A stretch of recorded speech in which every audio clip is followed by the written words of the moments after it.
Bunge power. Hii serikali ilipewa kura milioni 6 na sijui milioni 8. Hawa wale wenye walipea hii serikali kura wamerukwa. Ruto ameruka watu wa Central. Kuna wale wa jamaa kutoka pale kwa maji, sitaki kutaja majina, wamekaribishwa kwa hii serikali chafu. Bunge power. Sasa je, mimi niko na swali moja. Kama wale wa Central ndo walirukwa, je, wale wa maji watafanyiwa nini? Wale wa maji watafanyiwa nini? Mimi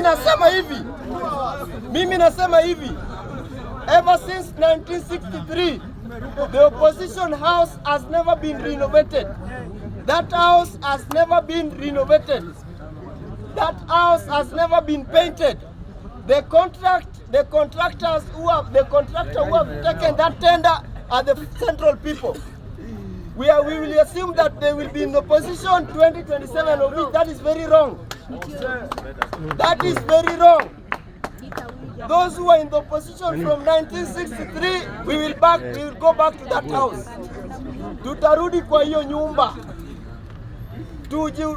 Tuungane kama Wakenya, tuchukue kura, tutoe hii serikali chafu yenye imeteka wa vijana wetu nyara, yenye imetuibia, wameiba wajaiba. Bunge wameiba wajaiba. Wameua wajaua. Wametusinya wajatusinya. Wametudanganya wajatudanganya.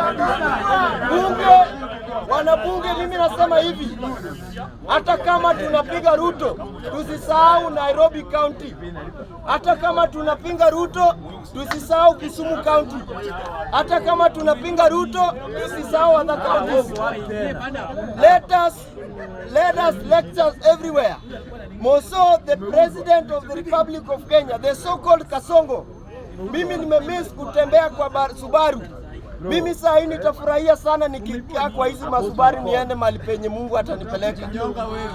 Waende waninyonge, at least watu wakuwe na state funeral. At least watu wa Homa Bay, watu wa Kisumu waitishe maandamano, mimi nitolewe. Lakini mimi nasema ya kwamba hii serikali tutoe. Wangapi wanasema hii serikali inaenda nyumbani? Wangapi wanasema hii serikali inaenda nyumbani?